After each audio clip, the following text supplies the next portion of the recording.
Une huile essentielle pour aider à la constipation. Voilà la question qui a été posée, question en provenance de Norvège, et j'ai trouvé la question intéressante. Je me suis dit que ça pouvait aussi vous intéresser. Donc, j'ai posé la question au docteur Penwell, donc une huile essentielle pour aider à aller à la selle quand on est constipé. Alors, en tant que médecin, évidemment, il m'a dit la première chose, il faut savoir que monsieur, madame, tout le monde, souvent, ils vont employer le mot constipation, alors que souvent, à l'intérieur de ce mot-là, il faut distinguer différentes réalités. Et donc, en tant que médecin, il m'a bien distingué les choses. Donc, il m'a parlé de la constipation, effectivement, soit parce qu'il y a un manque de fibres, ou une constipation par sécheresse. Donc ça, c'était vraiment un premier niveau de réponse.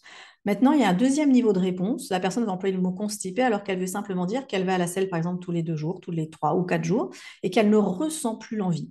Donc là, ce n'est pas vraiment une constipation. Il m'a parlé de la forme dysthésique, c'est-à-dire la fonction d'aller à la selle va être perturbée. Donc bien distinguer, vous voyez, dans cette simple question, est-ce qu'il existe une essentielle quand on est constipé?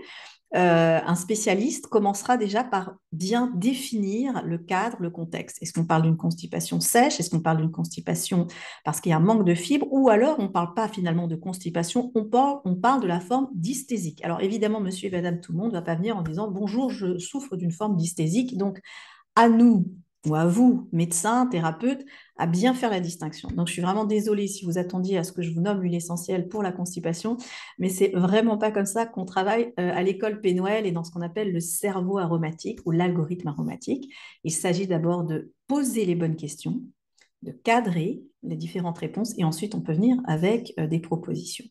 Alors, je continue parce que la suite, je l'ai trouvée extrêmement intéressante. Donc, il faut savoir que les professions comme les hôtesses de l'air, les institutrices, ils ont l'habitude eh bien, de ne pas répondre à ce réflexe d'aller à la selle. Forcément, quand on est en plein air ou bien quand on est institutrice, on a appris à réguler cette fonction d'aller à la selle, ce qui est absolument normal. Mais à force d'ignorer ce signal, eh bien, le cerveau il va dire, puisqu'on ignore ce signal, eh bien, je ne l'active plus. Donc, je vous dis un petit peu hein, ce que le docteur Pénoil m'a expliqué, que j'ai trouvé ça quand même très intéressant. Donc là, on ne parle plus de la constipation, mais de la forme dysthésique. Ça veut dire le fait que la personne, elle va à la selle tous les 3 4 jours. Parfois, il y en a qui vont à la selle seulement une fois par semaine. Et là, on rentre dans quoi? On rentre dans ce qu'on appelle un problème éducationnel et rééducationnel. Ça veut dire que j'imagine, si une personne vient me consulter en me disant bonjour, t'as pas une huile essentielle pour la constipation? Et là, je fais wow, attends, on va y aller tranquillement et on va dérouler notre petit fil. Alors, c'est vrai qu'en ce moment, je vois beaucoup de vidéos qui circulent sur les huiles essentielles et en fait, c'est vraiment une huile essentielle pour chaque mot et chaque symptôme. C'est vraiment délétère, c'est du n'importe quoi. Et vraiment, si vous êtes sérieux dans le domaine de l'aromathérapie, je vous invite vraiment à relayer des vidéos de qualité. Alors, quand je dis vidéo de qualité, ça veut dire où il y a de la réflexion derrière. Et c'est pas parce qu'on travaille avec les huiles essentielles qu'il faut une huile essentielle pour chaque symptôme. Ça ne marche pas comme ça. Le corps humain, la médecine, c'est complexe et je pense qu'on est en droit de partager des infos de qualité et on est en droit aussi bien, de dire non, on n'a pas d'huile essentielle pour la constipation. Ça n'existe pas.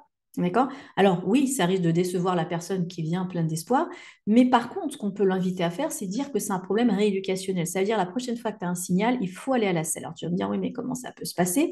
Alors ce qui est intéressant, je vais vous donner un petit peu ce que m'a dit le docteur Pénoël. Hein. C'est des infos, je pense, qui sont vraiment issues de son expérience de 40 ans et ça vaut le coup de partager. Il faut être dans un endroit où on est tranquille, on n'est pas, évidemment, on n'est pas en train d'enseigner, on n'est pas dans un contexte où on va être limité. Chez soi, on prend une poire, il m'a expliqué, avec de l'eau. Et le fait d'avoir de la poire avec de l'eau, ça donne envie d'aller à la selle, évidemment. Donc, il faut le faire à un moment, on choisit le moment qui est opportun, où on est tranquille. Et petit à petit, comme ça, on va rééduquer ce qu'on appelle l'ampoule rectale. Ça se joue vraiment à la fin du tube digestif, l'ampoule rectale. Donc ça, c'est une rééducation vraiment, on va dire, voilà, technique.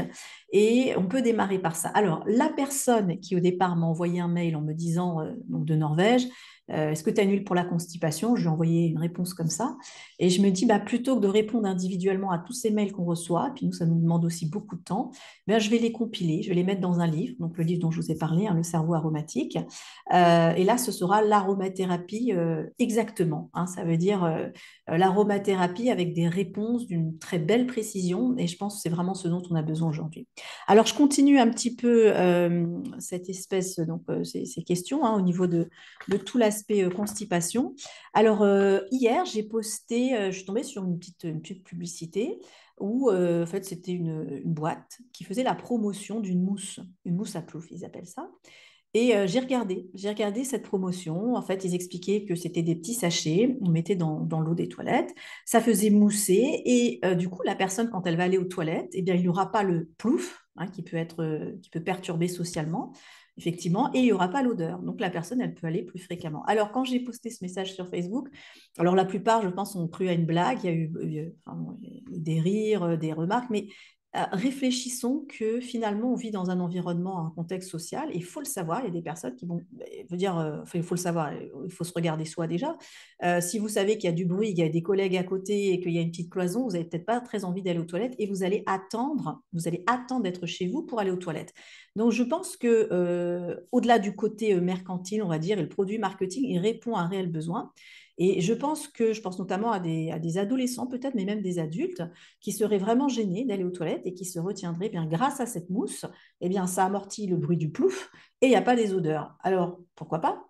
Et ce que j'ai envie de dire aussi, c'est qu'en tant qu'accompagnant, en tant que thérapeute, moi, je ne juge pas. Ça veut dire, je ne me sentirais pas à l'aise de dire, oh, ça c'est ridicule. Et si la personne, ça peut l'aider, si ça peut rééduquer son ampoule rectale, si ça peut lui permettre de ne pas souffrir, pourquoi pas? Alors, on va dire c'est du business, peut-être. Alors, chacun fait son business à sa façon. Il y en a, ils ont inventé la mousse à plouf. L'autre, il va mettre des petites gouttes de menthe poivrée dans les toilettes ou de lavande pour que ça sente bon. L'autre, il va mettre des papiers pour pas entendre le plouf. Je veux dire, qui n'a pas eu à un moment donné ce questionnement et n'a pas trouvé cette petite stratégie? Je sais qu'au Japon, à un moment, ils ont inventé le parfum de toilette pour asperger. Bon, la mousse à plouf a été un cran plus loin puisqu'elle joue à la fois sur le côté auditif et olfactif. Moi qui travaille beaucoup dans la cross-sensorialité, ça m'a interpellée, mais pas à un niveau où je ne suis pas à juger hein, ce type de proposition, mais plus à un niveau de... Il y a eu une réelle réflexion sur le besoin. Donc, on a beau penser ce qu'on veut du marketing, mais oui, il y a à la fois un aspect auditif et olfactif. Et je dis à cette compagnie marketing bah, d'avoir réussi à allier les deux dans un simple produit.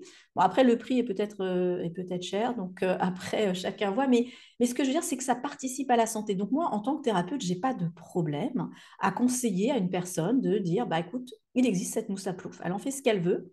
Mais n'oublions pas que cette notion d'aller aux toilettes, cette notion de constipation, qui n'en est pas une, hein, c'est ce qu'on appelle la forme dysthésique, c'est-à-dire les fonctions d'aller à la selle sont perturbées, ça peut aider.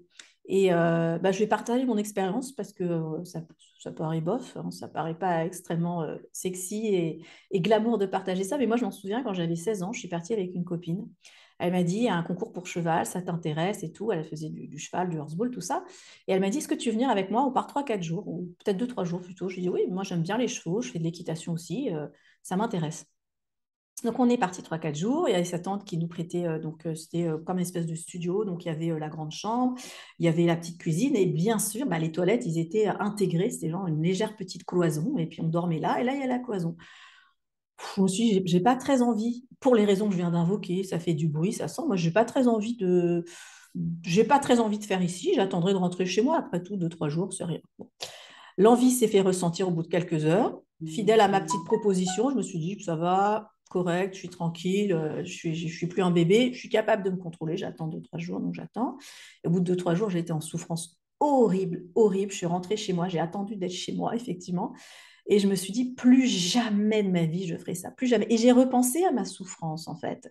C'est pour ça, quand j'ai vu l'annonce qui proposait la mousse à plouf, j'ai pas trouvé ça ridicule, j'ai pas rigolé, parce que je me suis dit, mais si on me l'avait donné quand j'avais 16 ans, peut-être que ça m'aurait évité de souffrir pendant 3 jours. Alors, on va dire, oh là là, mais il faut s'accepter comme on est, il faut s'accepter les odeurs, enfin, faut être sérieux de ce monde quand même. On vit dans une société et on a beau dire, il faut s'accepter, on sait très bien que c'est pas donné à tout le monde. Alors, s'il y en a que ça n'incomode pas, les bruits, les odeurs, tant mieux pour eux. Mais il faut savoir qu'il y a une partie de la population, mais peut-être j'en fais partie, que ça incommode. J'ai pas envie d'être stigmatisée. Donc, à un moment, je dis, il faut être honnête. Il faut être honnête. Alors, Et pourquoi je dis ça? Parce que je me dis qu'on a des biais, on a des biais cognitifs. Et si nous, on se dit accompagnant, on se dit coach, etc., et que tout de suite, il y a certaines thérapeutiques, on dit ça, c'est pas pour nous, c'est dommage.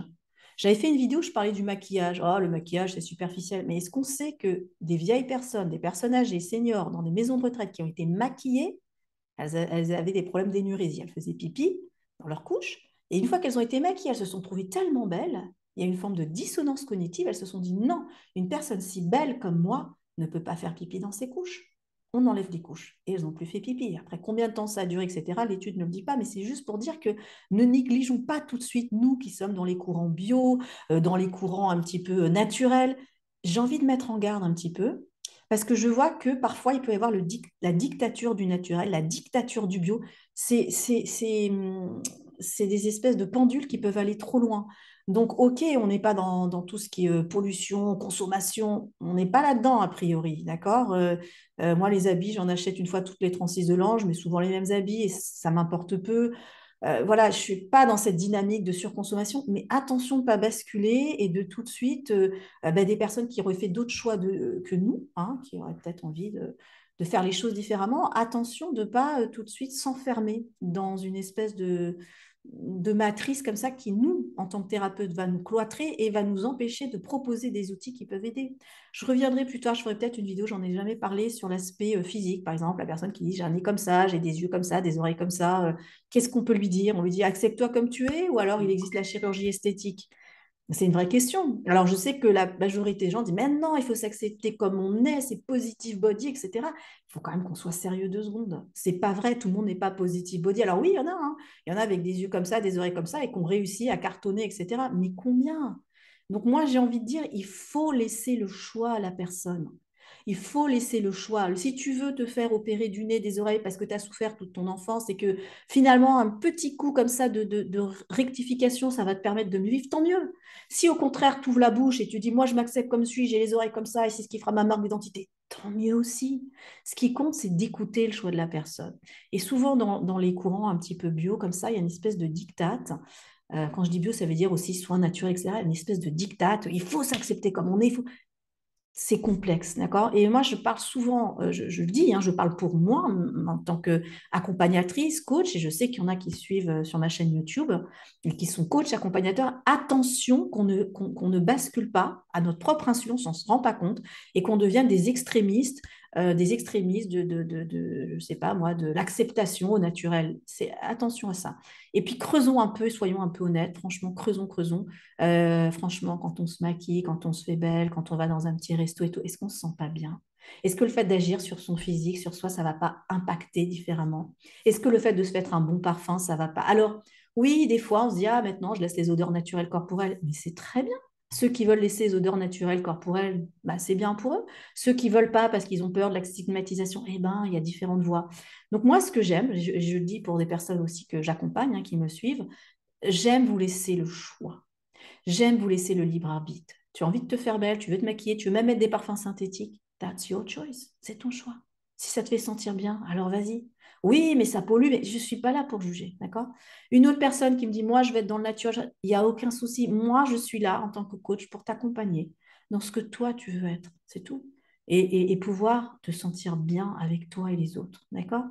Donc tout ça avec la question, vous voyez, c'est pas simplement je suis constipée, il y a une huile essentielle, vous voyez, j'ai un petit peu élargi et développé. Donc on a compris, bien distinguer, je reviens à mon sujet de départ, la constipation sèche ou la constipation parce qu'il y a un manque de fibres, hein, et ce que les personnes, monsieur, madame, tout le monde appelle constipation, qui n'en est pas une et qu'on appelle une forme de dysthésique, ça veut dire la fonction d'aller à la selle est perturbée. Et cette fonction d'aller à la selle qui est perturbée, eh bien oui, il y a des inventions marketing qui peuvent aider. Voilà, je dis pas que j'irai en acheter, mais par contre, moi, je récupère cet outil et si lors d'un coaching, il y a une personne qui me parle de ce problème-là, parce que ça devient un vrai handicap social, je lui dirai, écoute, sache qu'il existe ceci, cela. Donc, vous voyez, le fait que moi, je fasse des efforts, au quotidien, je fais des efforts sur mes biais cognitifs, parce que j'en ai, et je me dis, non, ça ne veut pas dire que toi, tu ne le prends pas, ça ne veut pas dire que toi, tu trouves que c'est marketing, que ça ne peut pas aider d'autres personnes. Et moi, en tant que coach, je veux t'aider. Je veux t'aider. En tout cas, je veux te proposer les outils. Je te propose un buffet et j'ai mis de la viande, je ne savais pas que tu étais végétarienne. Ok, je t'ai mis de la viande. Mais je t'ai mis aussi du poisson, mais je t'ai mis aussi des légumes, des fruits. Je te propose un buffet. Parce que je sais que tout le monde est différent et qu'il y en a qui seront carnivores, il y en a qui seront omnivores, il y en a qui seront herbivores, il y en a... Et je te propose tout ça.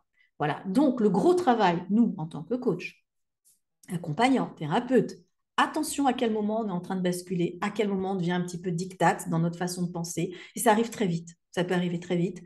Et moi, je m'efforce, je fais des efforts au quotidien pour dire attention, est-ce que tu n'es pas en train de basculer? Est-ce que tu propose des outils, propose, ouvre ta vision. C'est pas forcément la vision des gens. Et voilà. Donc, c'est un gros travail à faire.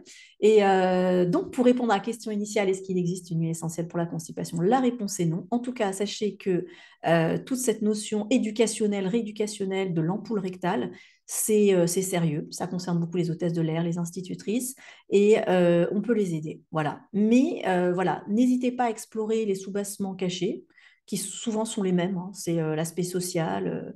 Être rejeté de la société, c'est ce qui peut arriver de pire, surtout pour les enfants. Donc un jour, je parlerai peut-être du harcèlement scolaire dans une de mes vidéos. Et je parlerai de tout ça parce que j'ai eu des réponses très intéressantes que je ne veux pas garder pour moi et que j'ai envie de vous partager parce que je pense que ça peut vous aider. Voilà, alors si cette vidéo t'a plu, je dis à chaque fois la même chose à la fin de mes vidéos, n'hésite pas à liker, partager, t'abonner si ce n'est pas déjà fait. Et en avant pour commencer à devenir souple dans notre matrice mentale et à s'ouvrir à beaucoup de solutions parce que, on accompagne des gens qui sont tous différents. Et moi, je valorise cette différence. Donc voilà, je veux être dans cette dynamique d'ouverture et de non-jugement. Voilà, très bonne journée. N'hésite pas à commenter. J'aime bien tes commentaires. J'aime bien y répondre aussi, puisque tu dois voir que je réponds à tous les commentaires. Ça me permet d'avoir une espèce de boussole de où j'en suis par rapport à cette réflexion. Qu'est-ce que tu en penses? Peut-être que j'ai des choses avec lesquelles tu es ou pas d'accord, mais en tout cas, qui va mobiliser chez toi une réflexion. Et moi, j'ai besoin de t'entendre. Parce qu'en t'entendant, ça me donne aussi des idées. Ping-pong, on jongle, on partage. Tu likes, tu t'abonnes, tu partages. Et je te dis à bientôt et n'hésite pas à commenter. Très bonne journée et à bientôt.